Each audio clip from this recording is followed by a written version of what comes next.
Okay, awesome. Well, thank you guys so much for joining us today. I just want to go ahead and do some quick introductions. So, Claudia, do you want to introduce yourself real quick? Sure thing. Hello, everyone. My name is Claudia Estrada Howe. I am the supervisor at the Mesa Transfer Career and Evaluations Department, and I'm really excited about today. I'm here to support students with any questions they might have regarding services we offer. Awesome, thank you. And Anne, do you want to introduce yourself? Yes, sure. Thank you so much. My name's Ann Hedekin, and I am the Transfer Center Coordinator. And at Mesa, and I work very closely with Claudia and the rest of our team to, bring forth transfer services and other opportunities for students. And thank you for having us and having me. It's exciting to participate in all these events. So thank you. Thank you. Awesome. Letty, do you want to say hi? Sorry. Yeah, well, I get something straightened out. My husband's working in this room. I had to move to the next room. But welcome to everyone who's joined us. Glad to have you here. I'm the HSI Program Manager. I direct 2 grants at Mesa College. I'm directed toward helping our Latinx and low-income students succeed, or help retain you in college, and also help transfer you to a 4-year. That's the job. Wonderful. Thank you, Letty. Thank you. Let's see, Yanis, did you want to go ahead and introduce yourself? Okay, sure. Could you hear me okay? Perfect. So my name's Yanis Benitez. I am a graduate student at UC San Diego in the chemistry and biochemistry department. My main focus is in physical chemistry. So I look at how molecules break apart and where the energy is partitioned in that dissociation process. But I won't bore you with the details on that. But I did have a community college background, so that's how I started off my undergraduate career. I went to community college in Santa Monica College, so I'm from LA originally, and then I transferred from SMC to UC Davis, and I really enjoyed it. It was a great experience, and I have a lot to say about my experience through transferring, and so I will answer any questions that you all might have, and that's my little intro. Thank you so much, Yanis. And am I saying your name properly? I apologize. Yanis, yeah. And then Carlos, did you want to introduce yourself?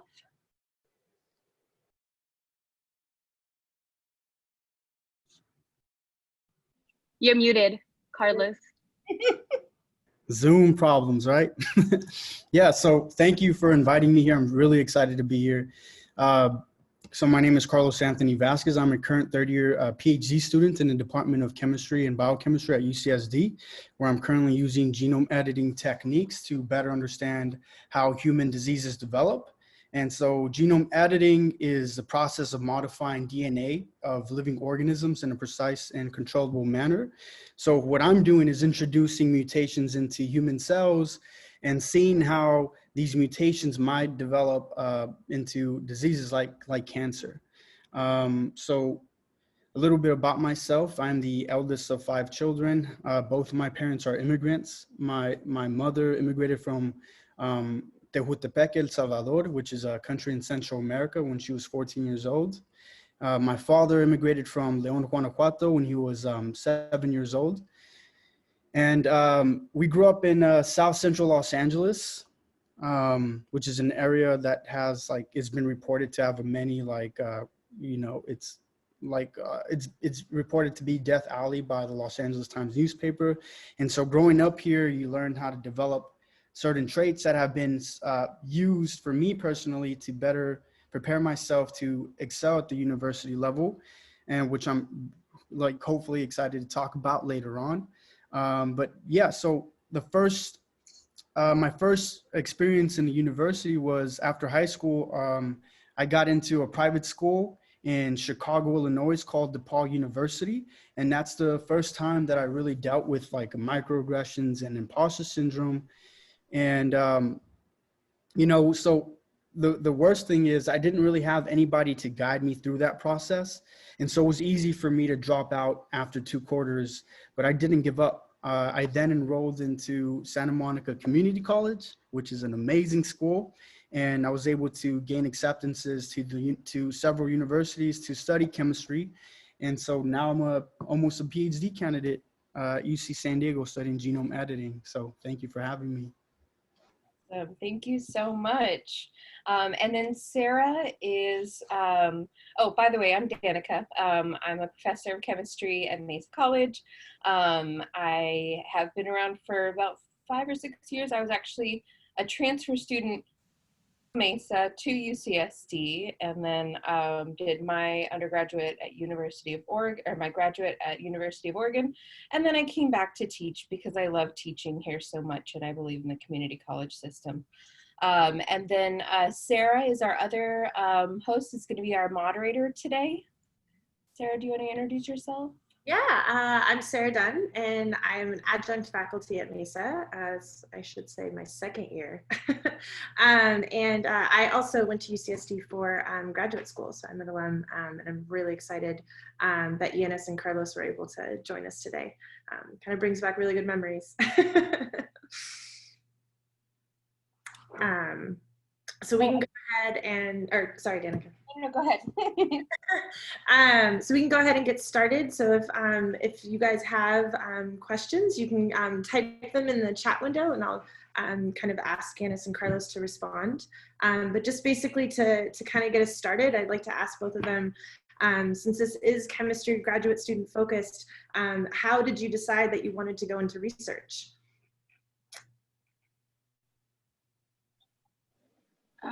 Okay, so I could go first. How did I decide that I wanted to do research? So for me, it was a long journey. I didn't really know what I wanted to do. And that's really why I started at community college too, because it was a good option for me at the time, and, you know, explore different interests, especially because it's a lot more affordable. And I'm also, I'm 1st generation American, so, and low income. I came from a single parent household. So the cheapest option was really where I went first. And anyways, while I was at Santa Monica College, I got introduced to so many great resources. And I think it was really my involvement in clubs that got me more into like the sciences. And eventually I just thought, okay, what's the next logical thing I could do? I wanted to, you know, get a bachelor's degree. Early on, you know, growing up, my dad always enforced, you know, higher education, or just education in general, because he doesn't quite understand higher education, to be honest, because that's not a part of his world. So for me, school was really important. I always saw it as like the best way of like breaking class barriers, you know, through that like social economic like progression. So that's yeah, that's really what kept me going. And I really liked, you know, aspects of what I was studying. And, you know, after I finished, or while I was in undergrad at Davis, I, you know, joined some research labs. And that's really what got my foot in the door of realizing, okay, I am definitely gonna stick to research. I definitely wanna work at a national lab eventually. So that was my mentality of, okay, I'm gonna do I'm gonna go towards higher education and get my PhD in chemistry. So yeah, it was that mentality that started off.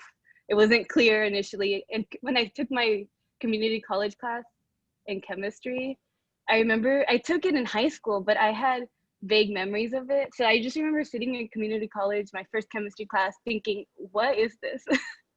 Little did I know, you know, it would dictate the rest of my life. It would change the course of my life. I had no idea, but I'm really glad I kept an open mind. And I'm really glad I was fortunate enough to have that opportunity really to, you know, explore my interest at community college and then take it from there. So that's my long answer. Yeah, for me, so I came into Santa Monica Community College not really knowing what I wanted to do. I found an interest in chemistry first because of my professor, Muriel Walker Wall. And the way she like talked about chemistry really made me like want to understand why she was so in love with it.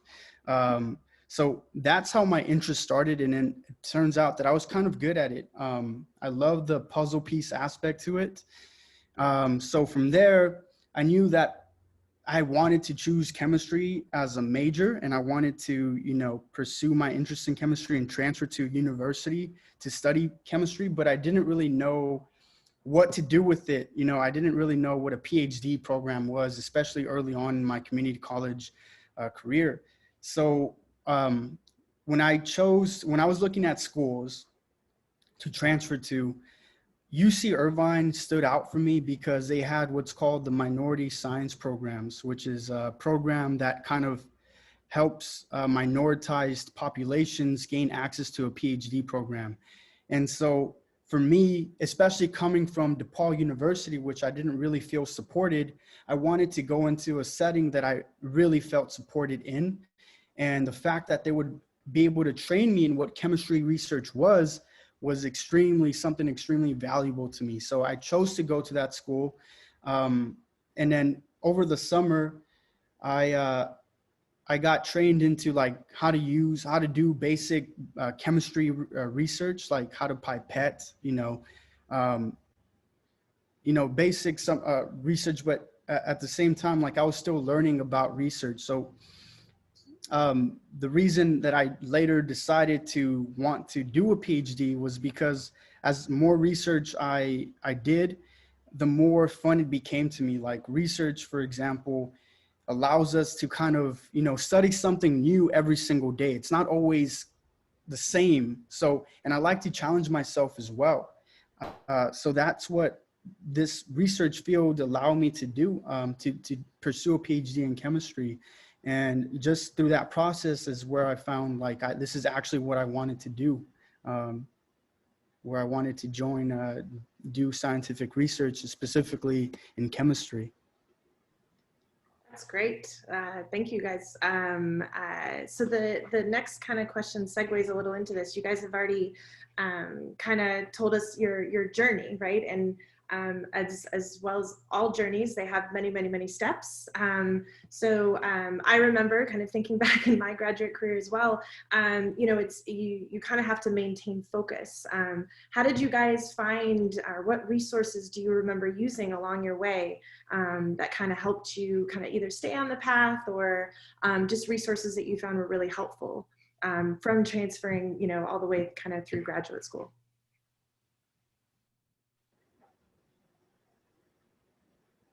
So, yeah, I could start. For the resources that I use, is kind of like resources that I use for sure at Santa Monica Community College, and resources that I wish I had used. So the resources that I used were just the campus itself, basically, like, from my where I lived, I didn't really have a good area to study. So using the campus itself as a forum to like study, places where I could really focus on grasping the material correctly is something I used.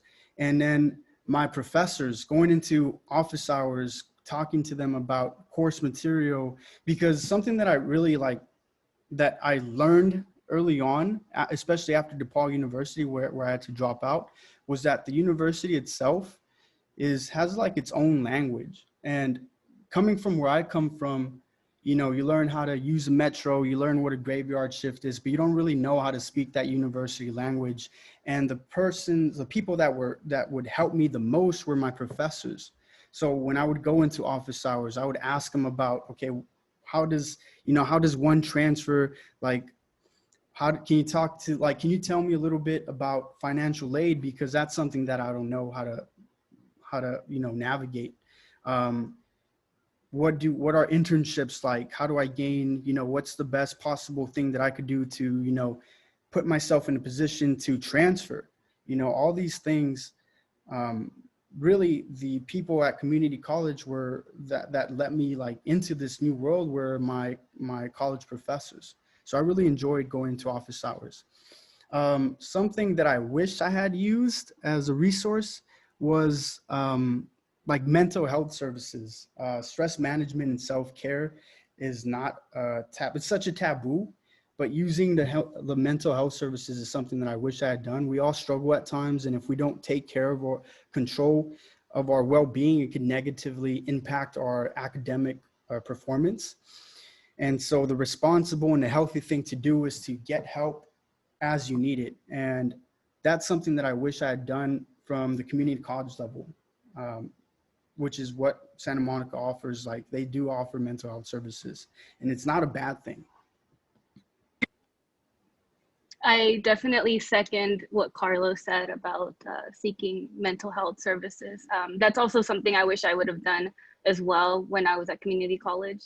In fact, I'm not even sure that I was aware of those resources there because I was focused on other resources. I was trying to navigate that space of, okay, where do I need to end up?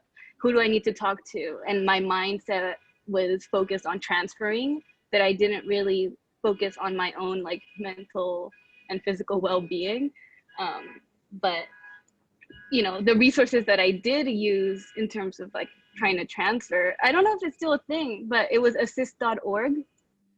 So that was a very, very important like website that I relied heavily on, especially because it's we're at community college in California. It's so good. Like, we have access to these UCs that are really good. I mean, all of these UCs have their own perks and their own advantages, and I really loved having that website. It really, I think it focused me and directed my attention towards, okay, what do I need to do? Because I didn't have that much time. I mean, I was working full time, and I was also going to school full time, and I was driving around all over LA trying to avoid traffic. So I really had to plan out my day, and I think having that structure, because and by structure I mean having to plan my life around traffic, it really kept me like on this focused path. You know, to avoid traffic hour, I would go to and study at the library, and you know, definitely use those resources. The libraries at the community college are really big, and you know, they're willing to work with you if you don't find a book. I know most community colleges will try to help you, I don't know, get access to whatever book. Anyways, those resources are really important. You know, having professors, talking to counselors. I didn't just talk to one counselor either. I would talk to multiple. You know, there were counselors designated for African Americans, and then there were the counselors that dedicated towards more like the Latino, like LatinX community. And I definitely sought out those counselors, but I also sought out like the general ones, because they all had different information that they could potentially provide me, and I found that pretty useful, honestly. Yeah, and also there's a lot of at least at Santa Monica College, there was like independent research studies. So you know, when you talk to some of these professors, you can see if they're doing any extra activities that can get your foot into the door.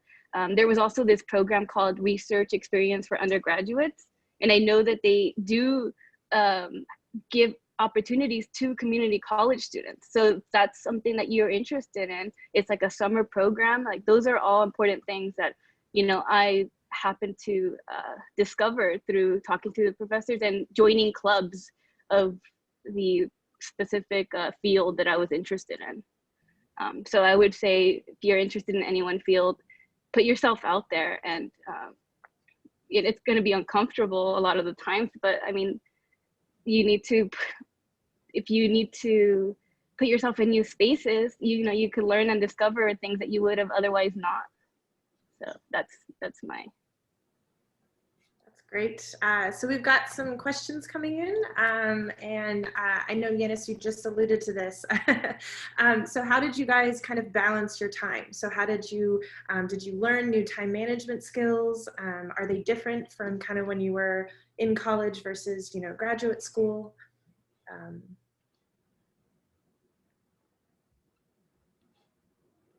Yeah, so for me, I didn't really know how to manage my time appropriately, especially when I first started off in community college. And that's something, like I said before, what I alluded to before, time management is something that a language specific to the university setting. So I didn't really know how to manage my time, but I just got better and better at it as time progressed. And it wasn't until UC Irvine where I actually took a time, like a little workshop on time management. So I'm pretty sure if Mesa College offers like time management workshops or something like that, you know, definitely take advantage. But I remember early on, like I got better over time for sure. What helped me was separating my personal time from my academic time, and I would even do it at the school itself. So I would, for example, if I needed to work out or go jog or something, I would jog on the Santa Monica Community College track and field, and then go back to work. So it's just that for instance kind of helped me out. But yeah, as to answer your question in the most general term, I didn't start off knowing how to manage my time, but it's just something that I got better and better at, especially once I transferred to UC Irvine. And as a PhD student, it's kind of like hectic. It's a lot more stuff to deal with, but having that practice, especially early on at UC Irvine, has kind of helped me get accustomed to managing my time more here in my PhD studies currently.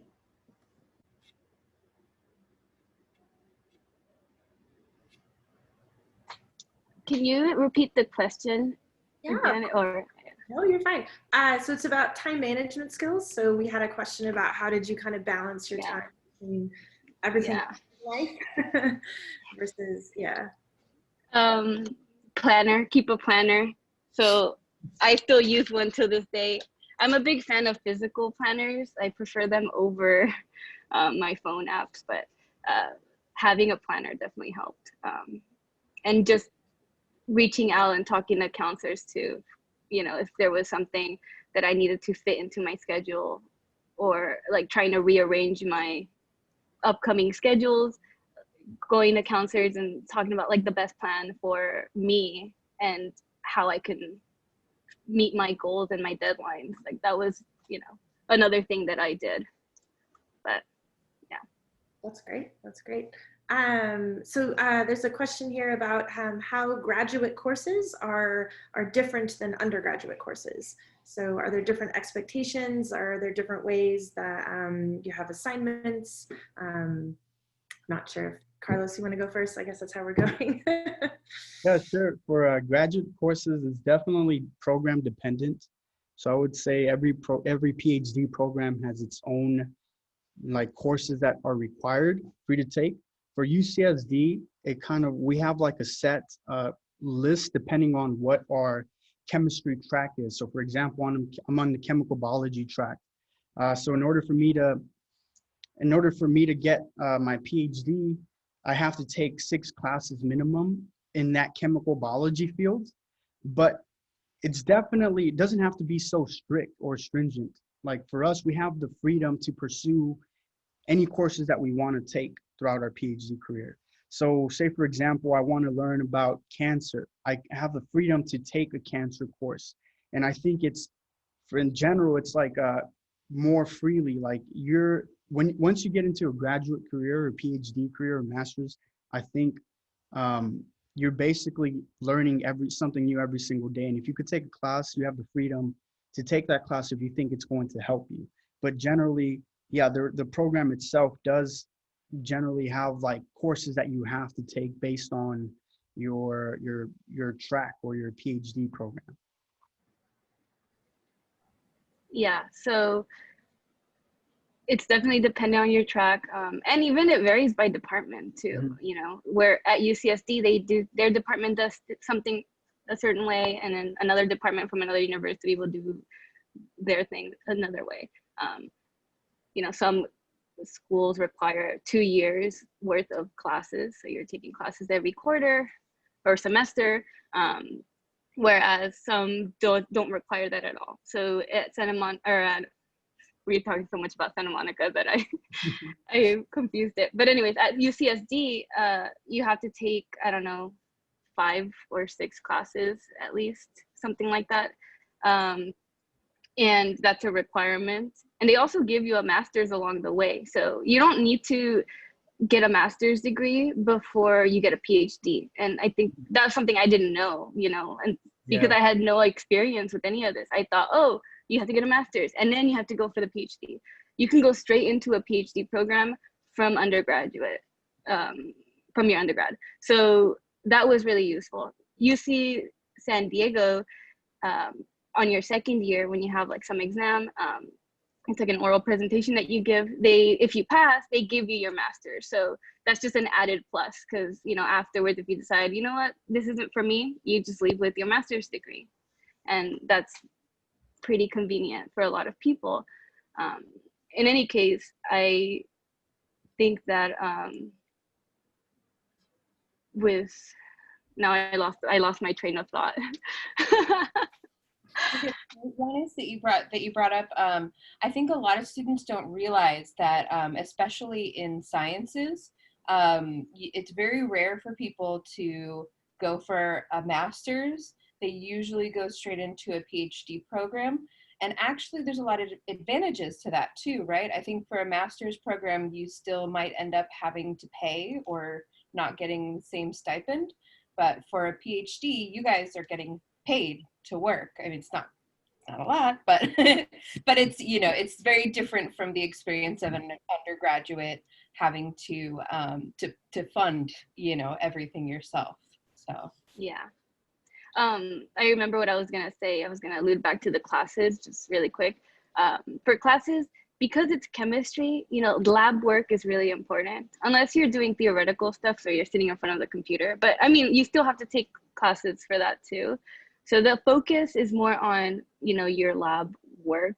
You still have to take these classes, you still have to do well, but the grades are not as important. If you've made it to a graduate level, level course or coursework, then you're not really,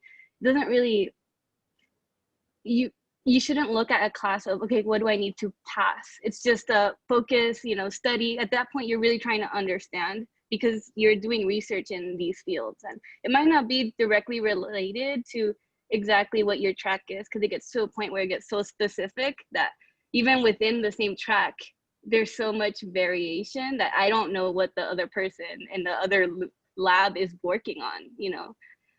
So I think the main aspect of the courses is just to learn a little bit more, and grades don't really matter as much. So if you get a C, for example, that's considered failing, but hardly anybody gets that. Just to go back to what Danica said, for the master's thing, like a common misconception people have is that when I tell people I'm in a PhD program, they ask me, where'd you get your master's at? And, you know, a lot of people don't know that you could go straight into a PhD. And the beautiful thing about a PhD is that you get paid to do your job. You get paid, you get an annual salary to be in a PhD program, which is not the case for a master's program. So like for me, it was like, okay, I'm not going to waste my time. I know I want to get my PhD, and I want to, like, it's honestly the better lifestyle choice in terms of financial. Like, don't waste my time and money to get a master's when I don't need it. So that's a misconception that people don't know, especially at the community college level. I didn't know that for sure until I got into UC Irvine and was trained in that MSP program for sure. So just kind of tying back into college courses, right, versus graduate, do you guys feel that sense of like reward or accomplishment is different in graduate school versus undergraduate? Some sense of you. Do you mean in terms of completing the course? Yeah, so like an undergraduate, you know, you have you take certain tests, you pass the class, you have certain accomplishments. Do you have that kind of same structure in graduate school? So, you know, in your research, how do you, like, is it kind of designed the same way or different?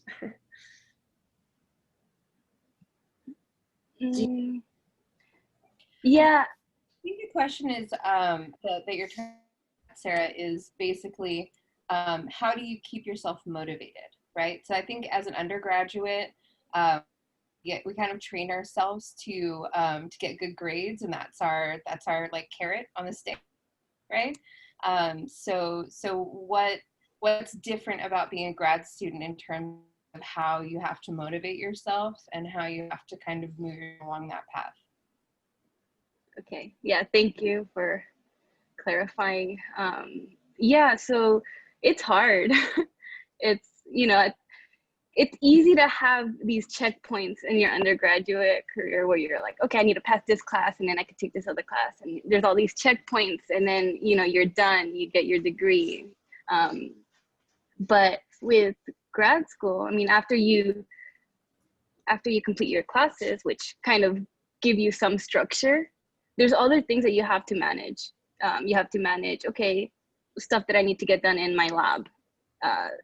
You have to manage your own personal well-being as well. And you have to figure out how to really like organize yourself in a different way now, because you're not gonna have the same checkpoints, especially the further along you get in your research. You have to really motivate yourself, and that can be a challenge. I mean, it's something that I still struggle with. I've gotten a lot better. I think I work more efficiently than I did in the beginning. Keeping my planner has helped me, you know, organize and keep my foot through the door. It hasn't always been easy, but it's something that I always try to work on. So I try to limit distractions and, you know, waking up early enough, getting some physical activity in, you know, preparing my meals, setting some structures on my end, because things in lab is not always structured, because you planned for something and it doesn't always work out that way. And a lot of the time things just are failing all the time. And if you let that, you know, every single day, if you let that overwhelm you, it can be really hard. Because then you stop taking care of yourself and you start focusing on the wrong things, and you have to have a really good structure. So again, resources are useful. There are services even at, you know, for graduate students for mental health counseling, and that's definitely a resource that I have used myself as a grad student. There's counseling. They have free like meditative workshops which have helped.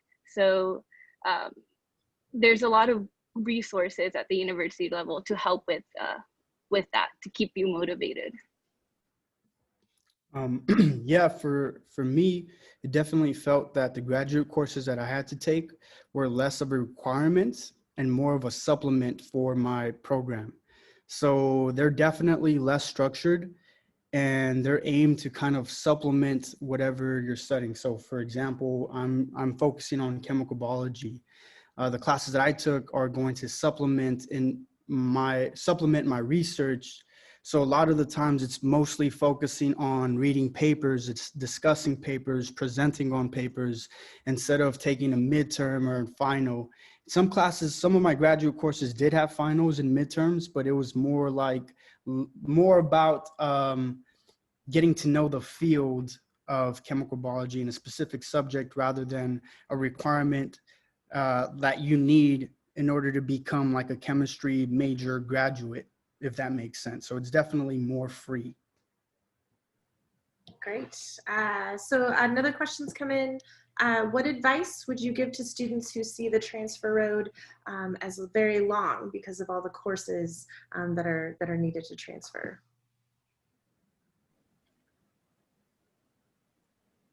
Hang in there. No, actually, I had a really long undergraduate experience. I think my undergrad took me like 6 years. I mean, there's people that take longer too. It's work at your pace, you know. It's not a just 2-year thing and then you're done. I was at community college. For 4 years before I transferred, and that was because I didn't go into community college knowing right away what I wanted to do. I took a lot of classes that I didn't end up needing for any like prereq. I really was happy. I guess, fortunate enough that I had that opportunity to explore. And yeah, work at my own pace. So that was my experience with that. It's, don't try to compare your situation to, you know, other people. Just try to work at your pace and try to get what you need to get done. Ultimately, that's important. You want to have good grades. You want to have a good transfer record to get into the best schools for you. So, you know, focus on that, and don't feel discouraged by, you know, seeing your friends leaving and you're still there. You know, it doesn't matter if it's working towards what your goals are. That's all that matters. Yeah, definitely second what Yana said. Everybody has their own pace, so don't get discouraged if you might be going slower than other people. You know, at community college, you have your own personal life that you're dealing with sometimes. Like, you know, maybe you have jobs that you have to get a hold of or maintain in order to help support the family. Sometimes you're dealing with 2 to 3 jobs. Sometimes you're helping family members out in situations. You're definitely, I would say that you definitely learn how to be resourceful and perseverant, especially in community college. And that's an advantage that you have when you get into the university setting. Like, you made it, it might have taken you a little bit longer to get from community college to a university, but you made it there and you deserve to be there. And along the way, you developed all these new skills. You learn how to become courageous, humble, extremely hardworking. So don't worry about how long it takes for you to get there. You know, everybody has their own pace. So I definitely second what Giannis said about that situation or that question. No, that's great. So how did you guys choose your advisor in graduate school? Oh man, I am very fortunate to have my advisor, Dr. Alexis Kamor. She is a fairly new faculty member, but the reason I say I'm so lucky is because I know a lot of times advisors aren't open to meeting your needs. Like, a lot of the times advisors just want you to stay in the lab and focus on research 100% of the time. Professor Kamor really supports me in what I want to do. So for example, I want to be a professor at a teaching intensive university for my future. She's open to that. She's completely open to that, supporting me 100%. So I just got a recent nomination from her to take advantage of this summer teaching program, which is like, as a graduate student, you have the opportunity to teach over the summer at an organic chemistry course. And the fact that I'm able to go to her and say, you know what, it's going to take a little bit time for my research or take away from my research, but this is something I really want to do. And the fact that she supports me is really valuable to me. And she also tries to understand how it is from a person of color to be in a PhD program. So that's a liberty, like that's something that I find extremely valuable. So yeah, the reason how I got into her lab is basically from meeting her and kind of getting a sense of who she is and how she would be able to support me in my PhD program from conversation. And as a PhD student, when you go from undergrad to you're visiting several PhD or graduate programs, you get the opportunity to meet your potential advisors. So this is the opportunity you have to talk to them, talk to the graduate students, other graduate students in the laboratory as well, because they're going to give you their opinion of what their advisor is like. So for me, I just felt that I would be in a supportive environment if I were to join her laboratory. And also the other graduate students had a really great things to say about my advisor. But I know that's not always the case when you get into a PhD program. Like I said, a lot of the time advisors want you to focus solely on research. Yeah, choosing an advisor is hard. You know, you might think you're making the right choice, but then a few years down the line, you realize it wasn't really the best fit. So it is a huge decision. I mean, this is going to be your boss for the next, 5+ years potentially. So it's a really big decision. And so keeping your options open initially is important. At least when I started looking at graduate programs, I was looking at what are the professors in those graduate programs? Who would I want to work for in those departments? Because I had done research at an undergrad, I had my foot in the door, so I was aware of the types of the field that I was in and who I would potentially want to work for. So I looked at schools, universities where they had a focus in, you know, that part of physical chemistry, you know, and it's really like towards applications and atmosphere and like combustion processes. So yeah, I focused my attention on that, but I also left room for other potential advisors. So if I would decide I'm going to apply to this university, it was because there were multiple options. It wasn't just I was going there for one professor. I was going there because there were a few professors that I could work for in those departments.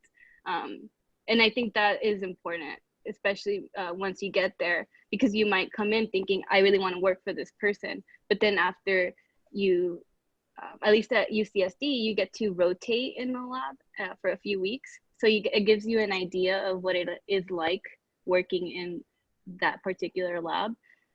Yeah, after that rotation, you could realize that that wasn't really for you. You thought it was what you wanted to do, but you didn't, and you rotated in another lab that you didn't even expect you would end up liking, and you end up joining that lab. So when you get to that point of I want to do research, look at universities that have a lot of professors that you would want to work for, because it is a big decision, and you know there's a lot of factors. Talk to the grad students that work in those labs. See how hands-on they are for the university. How hands-on is a professor. Some people like having a professor or principal investigator, we call them, that's not really involved as much. Some people like more involvement of their professors. Some people like their professors to be, I'm blanking. What is that word when they control everything? Oh, micromanagers, yes. Some people want their professors, their PIs, to be a micromanager. And some people do not work well with a micromanager over their head. So, you know, think about the types of people that you could work with. I have So a that's how question. you would choose an advisor. A question for Yanis. I'm loving the conversation here, but speaking of doing hands-on kind of work, how are you handling this during the pandemic, being a researcher at UCSD without being able to go to the labs and do the research, or are you doing research now during the pandemic? That's a good question, because it's really hard. I think a lot of us are probably going through it. At least in the beginning, you know, we had to shut off all of our experiments, so we couldn't go in. I was granted some access because I am one of the senior graduate students in my lab. So I'm actually going to be finishing up next month. And so I was going in just to kind of help maintain some of the like more sensitive equipment that we have. But, you know, research had to be put aside. We had to focus on writing instead. So if you had any data that you had already collected, for example, that was a good point of focusing on reading papers and writing. But, you know, it was hard. It was hard to get into a good routine in the beginning.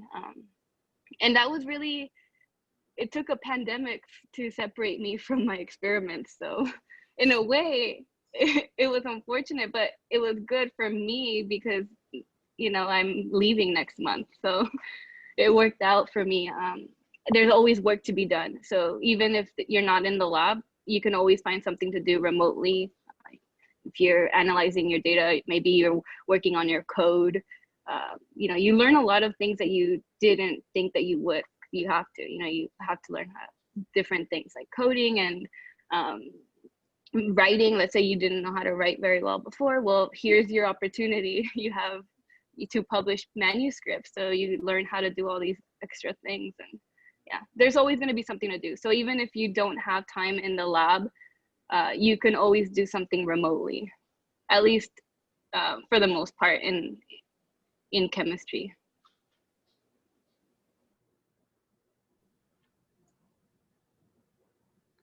Carlos, do you have anything to add about how COVID's? Oh yeah. Yeah, so definitely for me, at first we weren't allowed to go into the labs, but now we're starting like a rotation system where only a certain amount of people could go in and do research for a certain period of time. But definitely I second what Giannis said about learning something new. There's always something new. So for example, I'm taking a programming course on my spare time, and through like edX, which is a free, which is like a website that you could take courses in for free. And also writing manuscripts as well. Like I had the opportunity to write a protocol manuscript on how to use genome editing techniques in the laboratory. So that's something that I took advantage of as well. But it was definitely hard. It was definitely hard in the beginning. But yeah, things are hopefully like things are just going to hopefully start to pick back up, because when it comes time to get a PhD, you definitely have to go into the lab at some point more and more. So I'm just looking forward to that opportunity again, but it has definitely been hard to navigate this PhD environment during this pandemic setting. Yeah. Have you guys, as far as, you know, working, you guys kind of alluded to this in terms of how you chose your advisor. Is there any advice that you would give kind of your past selves in terms of how you decided to go to a graduate school? Like, how did you know which graduate schools to apply to? Were there certain kind of things that that you would have maybe told yourself a couple years ago that, this is how I came about this process? So that's a good question. Because, I was going into this brand new. I had nobody to talk to in terms of my career choices and my decision to go to grad school. So it was really hard to figure out what schools do I even apply to? How do I even begin? Thankfully, because I had done some research and I was working in a lab at the time, the grad students there were a good resource. So, I would annoy anybody with my questions if they stuck around long enough to hear me. I think for me, especially because I was low income, I didn't have a lot of money to spend on all these applications, and so I remember seeing a counselor too at UC Davis, and I was expressing this concern, and they were just like, well, why don't you just pay for it? Like, well, I can't. And she was not getting it. And so this is a thing where I come back to, seek multiple counselors, because you can't just rely on one sometimes, unfortunately. In any case, I dedicated a little bit of money for some applications for some universities that I knew I wanted to go and work in potentially, or apply. But I also looked for universities that had free applications, and there are some. So, look around and do research. It does take time. I mean, looking for a good program for you, for if you want to do grad school, requires research. You have to look into the different universities, and there are free applications for different universities. I think University of Michigan, I'm not sure if it's still free, but at the time they were one of the free applications, and I relied on those programs, and yeah, just research. Oh, and if you do find people that you're interested in working for, email them. That's actually something that I realized a lot of people don't always do. Contact them. That gets your foot in the door too, because you're introducing yourself, you're expressing an interest. And if there's something I've learned in all these years, is that professors love to talk about themselves and their own research. So probe them about it. They will gladly talk about what they're doing, and might offer you an opportunity that you didn't even realize was an option just by contacting them. Maybe they say, oh, if you're interested, you can work here for over the summer and get more experience, things like that. Contact them. Do not be afraid to reach out to professors at the university. Especially if you have a little bit of background and interest in those areas, express that in those emails. So that's a big point that I think is really important. So for me, I kind of had a unique perspective where I went to university at first, and then I dropped out because I wasn't able to handle the university setting. So when I got to the point where I was looking at PhD programs, I knew that I wanted to go into a program where I was celebrated, not tolerated. And that's like a general quote that I stuck in my, like it was always in the back of my mind. So bottom line, I knew I needed to choose a program that was the best fit for me and offered me the best resources that I could have or use to become, to ultimately earn my PhD.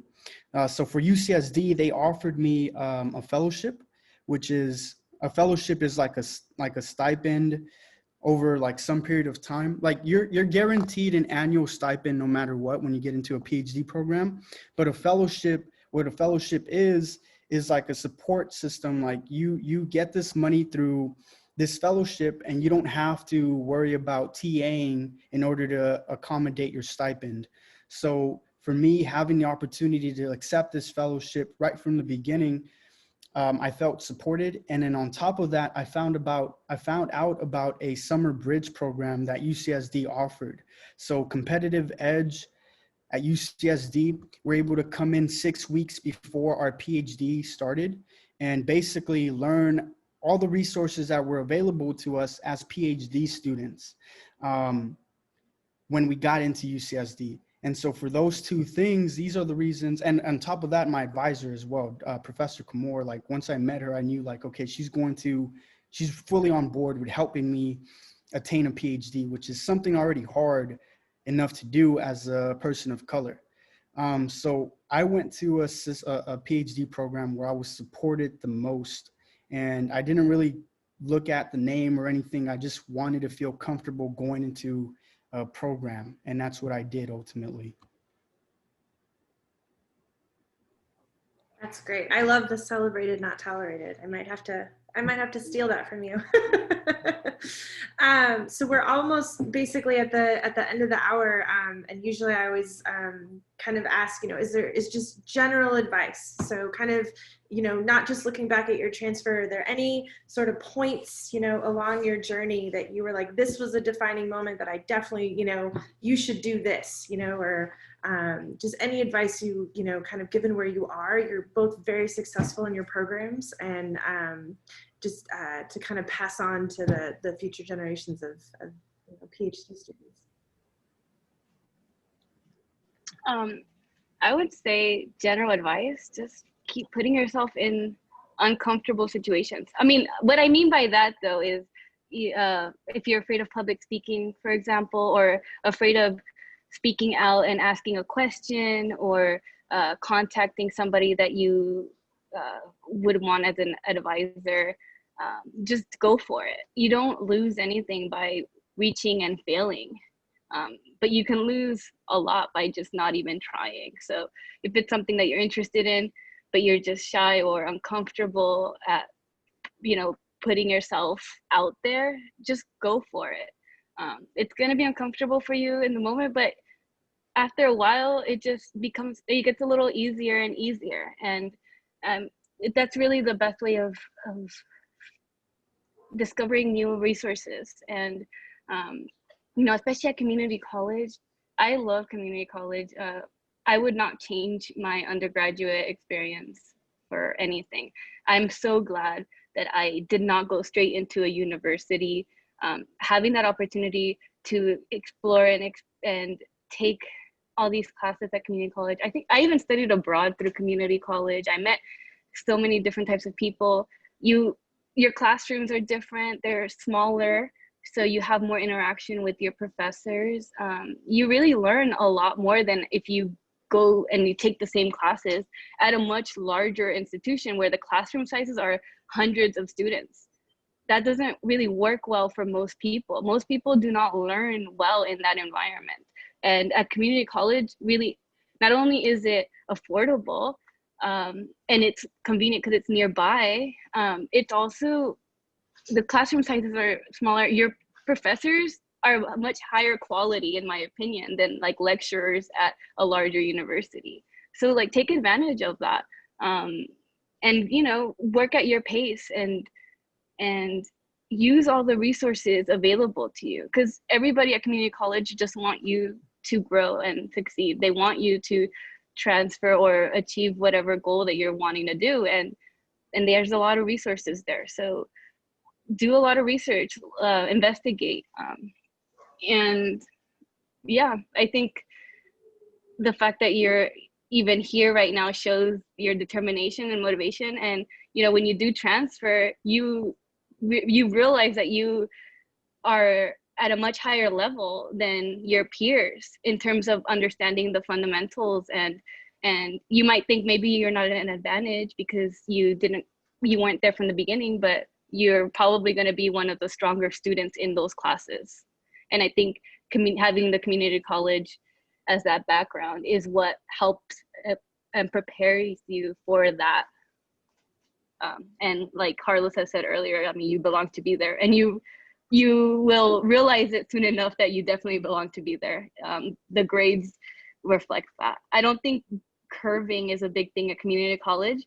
So at big universities, you know, students just rely on a curve. Oh, so what's the curve? And they don't really challenge you, I think, to think about, okay, how can I get a good grade? How can I get better results, and focusing on their own understanding. And that's something that I think is ingrained in community college, is like trying to better yourself and trying to rely on the best possible grades that you can get, and you're not relying on a curve. So that already makes you a stronger student. Yeah, so I would say, and it's going to sound corny, but I don't care, be fearless. When I look back at from my experience from community college to where I'm at right now, I wish I would have been more fearless, because anything that I really wanted to accomplish, I did. And that's because I was a community college student. It's because of my community college background. Like Giannis said, I do feel like we are taught more effectively.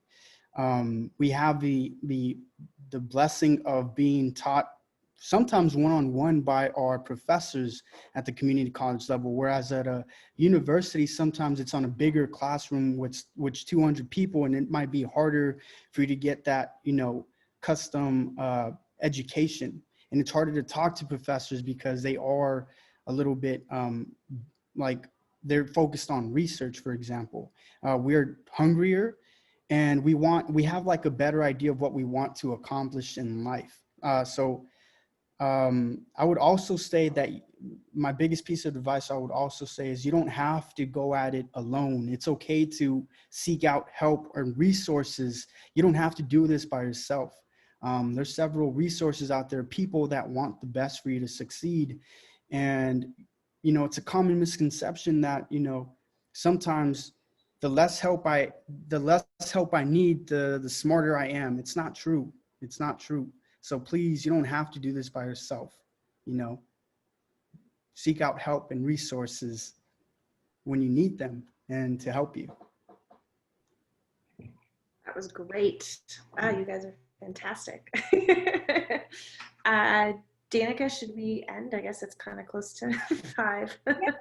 Keep it up on the time. I completely agree. Thank you guys so much for everything that you shared. I think that you guys gave us a great perspective on transferring, and then also, you know, some of the struggles of being a low-income student or first generation, stuff like that.